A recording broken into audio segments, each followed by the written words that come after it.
Hey everyone, welcome to Greenwood Cemetery here on this Memorial Weekend 2022 to pay a tribute. And I'm walking up Battle Avenue appropriately to the Civil War Monument.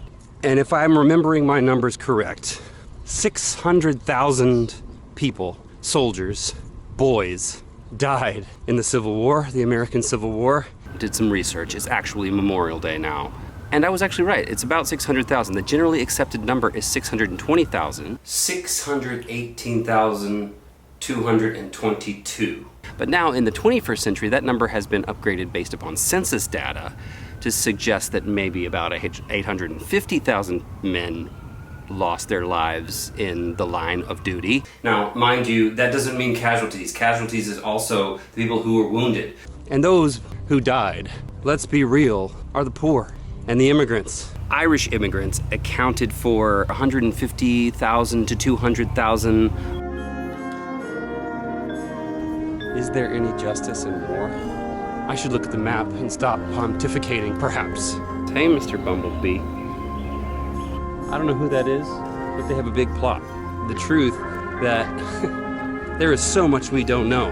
Remember that when you are pontificating about things like war.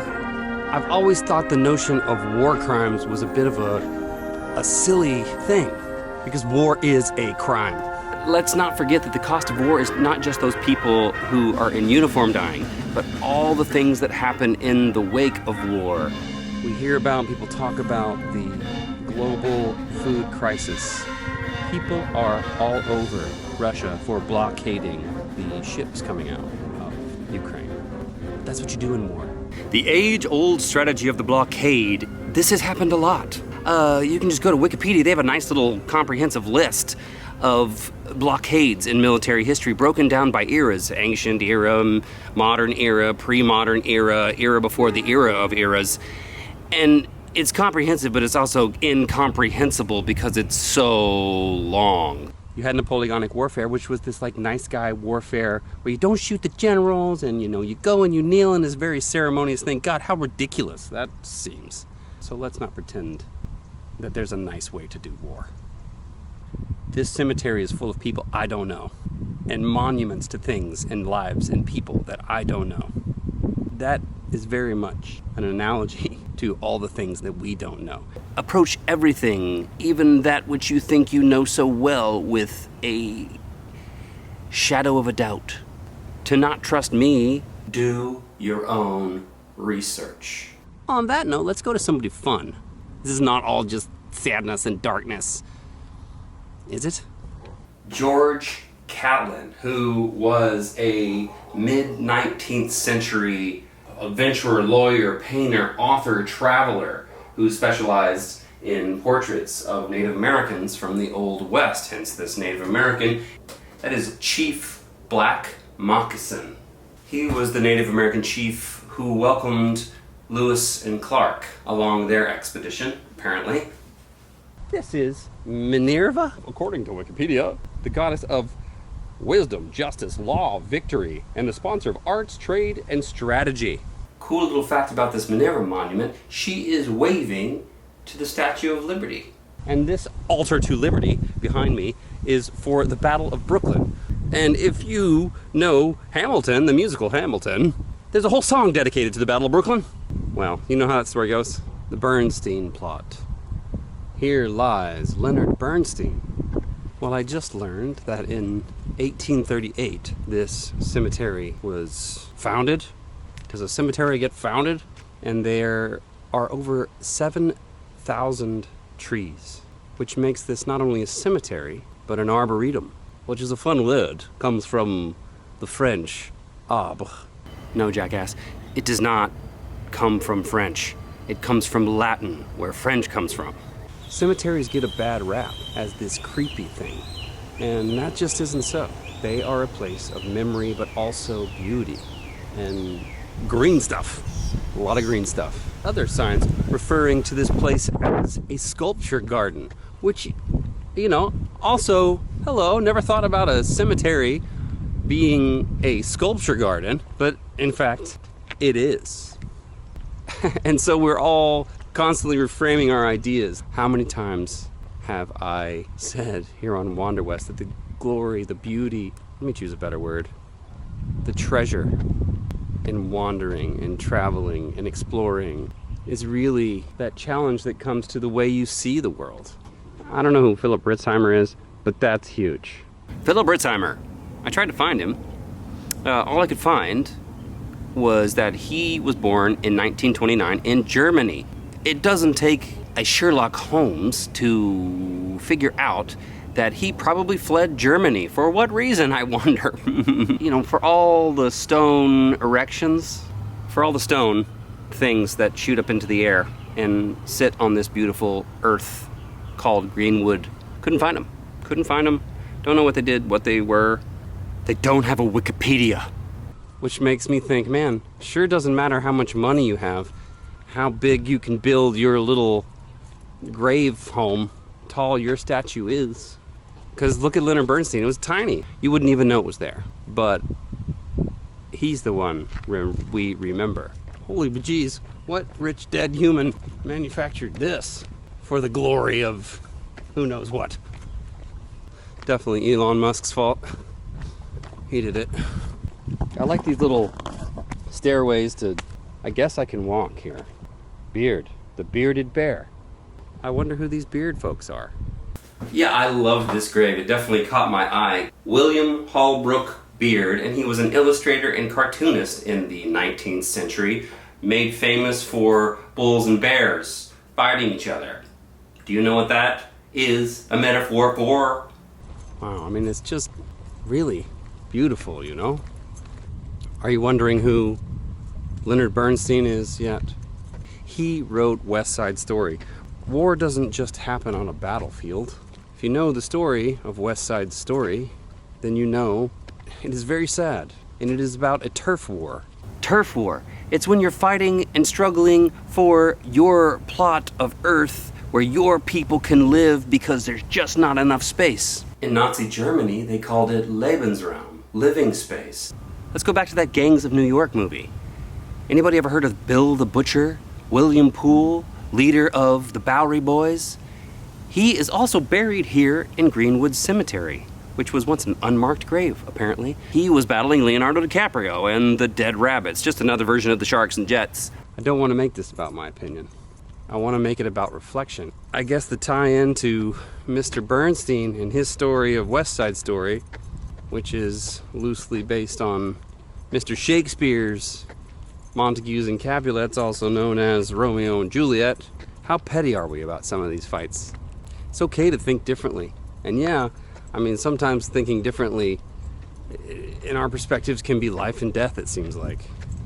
Are we just being Sharks and Jets and Montagues and Capulets? And Dead Rabbits and Bowery Boys and Cowboys and Indians and Communists and Capitalists and Republicans and Democrats. Not really a fan of the old binary thinking. And it's hard, I know. And I'm rambling, I know. I don't have answers. I'm not gonna say there isn't glory in war. I don't know. What I do know from the many, many, many accounts is that it's freaking terrifying. I find that Memorial Day is very sad. Memorial Day isn't about my opinion, about me being a shark or a jet. It's maybe about putting myself in the shoes of that soldier storming somewhere as sheets of metal fly at him. The truth, it seems to me, in my very bourgeois, privileged life, war makes sharks of all of us, no matter what side you're on. And I don't mean to suggest some sort of hippy-dippy, can we all just make out and hug each other and get along? But at the same time, can we be a little hippy-dippy? Can we think outside of the box, and that maybe these kinds of things, these hippy-dippy ideas, are possible? Notions of world peace or whatever aside, even if we go practical and say there is some necessity to war, it still makes sharks of us. Even the good guys are vicious. I suppose they have to be. Did you notice that I was wearing a nice little shark shirt? I mean, but clearly I am a jet. I even played a jet, snowboy. Let's get back to the fun bit, hey? Lola Montez, really interesting character, who traveled the world, lived all over the world, India, all over Europe, the United States, and was a girlfriend of Alexander Dumas and some German king and several, Franz Liszt, I think I saw on that list. She became known as the Spanish dancer, but made a name for herself in a time when it was very hard to make your name for yourself as a woman. She went her own way. She didn't care about societal norms of the mid-19th century. Somewhere here, Oz is buried. Did not know this coming in. And here he is, Wupperman. Frank Morgan Wupperman. Wupperman was his, I guess, birth name. Starred as the man behind the curtain in 1939. Lots of Wuppermans. Whole Wupperman gaggle. 1939. Can you tell me out there in the world what was going on in 1939? It was kind of feels like what I would think now feels like in some ways. On the precipice of World War. I think Hitler had invaded Poland by 1939, pretty sure. He'd done some dumb shit. Hitler and the Nazis invaded Poland in September of 1939. And today is a special day. Do you know what June the 6th represents? That would be Operation Neptune, also known as D-Day. Even though I wasn't alive then, I sure can't imagine storming the beaches of Normandy, watching my buddy get his head blown off here, watching my other buddy holding on to his guts. I mean, it's just awful what people have to go through. Every day is Memorial Day for someone. Even right now, this day, right now, somewhere in Ukraine is going to create a memorial for what's happening probably right now. And you think about something like World War I, which led to World War II, and you go, for what? The Nazis are a cost of war, because the Nazis came to power because of war. We're all soldiers of a sort. We all bear a responsibility for the friction and turmoil. Violence, murder, death, conflict, all the awful things, suffering. Even the worst. You hate Putin and Hitler and all of them. Well, guess what? They thought that they were doing the right thing and fighting for what is right. And before you know it, you're so consumed by your opinion and your rage about something and your passion for something, for justice, for what is right, that all of a sudden you are the dictator. What's it they say? The road to hell is paved with good intentions. I'm gonna move on to my last person I'd like to talk about. Well, somewhere in here, I can't find him, is the grave of Jean-Michel Basquiat. 70s and 80s painter from New York who is due some credit for the rise of street art. And as I think about this memorial, sculpture garden, arboretum, cemetery, and maybe the blood of people who never got a gravestone or a burial site, who just rotted here on this field in the Battle of Brooklyn before the Greenwood Cemetery was even a thing. Beneath me are bones, lots and lots of bones. This place is like a maze, though. Oh, damn. I'm like Sherlock Holmes. I just found Moriarty.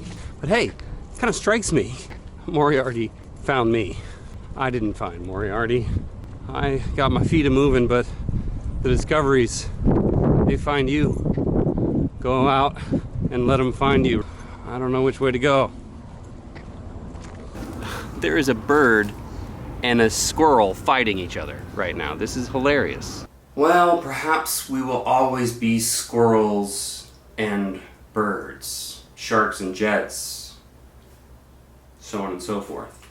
I create this video for my own learning a lot and out of my own enjoyment, but also as hopefully a bit of entertainment for you. And I want to reiterate, do your own research, adventure yourself, go out there, learn, and of course memorialize. There is so much out there to remember, and maybe the more we memorialize, the less we witness.